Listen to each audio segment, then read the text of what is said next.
You know what the worst part about being cheated on is? It's not always the betrayal itself. Sometimes, it's realizing that the person you trusted the most chose the exact moment you were at your weakest to betray you. For 3 months straight, I was sick. Not the kind of sick where you stay home for a couple of days and bounce back. I mean the kind of sick where every morning feels heavier than the last, where your body feels like it's constantly running out of energy, and where even simple things like standing up too fast can make the room spin. And during those months, there was one person I trusted more than anyone else. My girlfriend. She checked on me every day. She texted me constantly.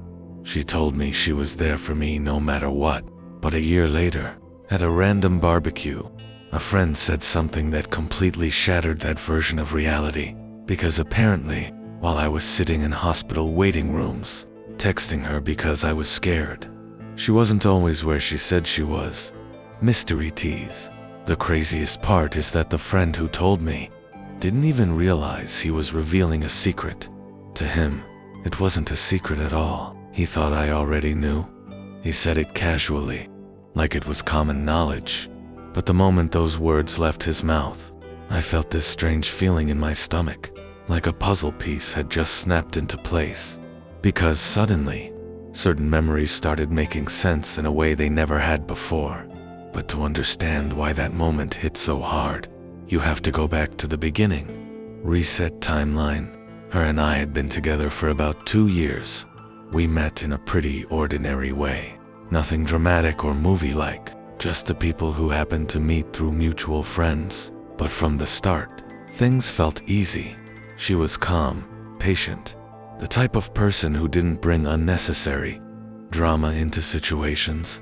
After about 8 months of dating, we made a decision that felt exciting at the time. We moved to a new city together.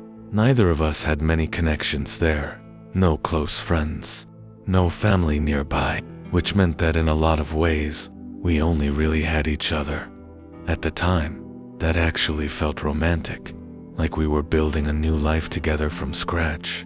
And for a while, things were genuinely good. Our routine became simple but comfortable. Work during the day, dinner together at night, sometimes watching movies on the couch or exploring different places around the city on weekends.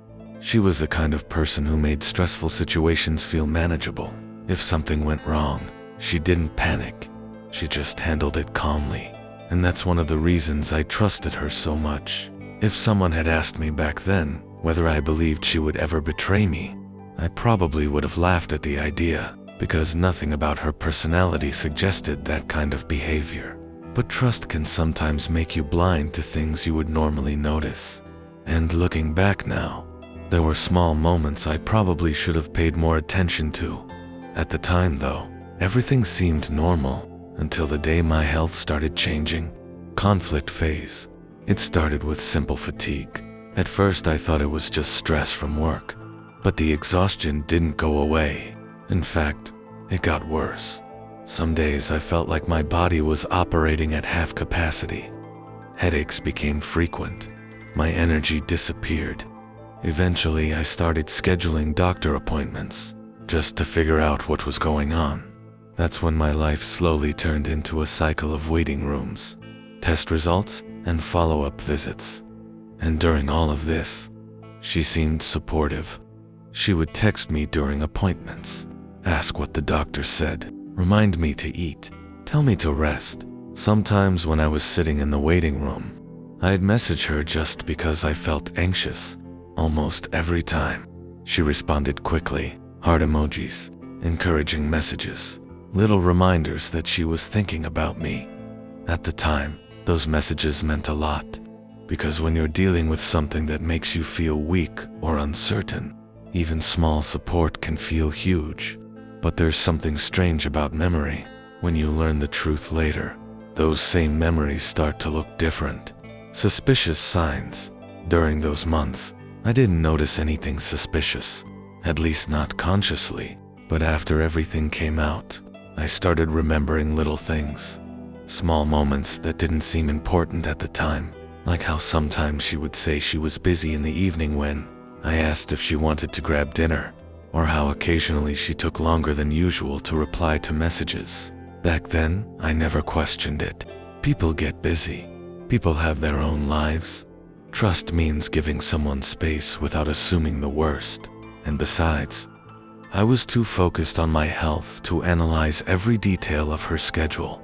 Looking back though, those little moments now feel different, not obvious, but enough to make you wonder. Eventually, my health started improving. After months of appointments and medication adjustments, the symptoms slowly faded.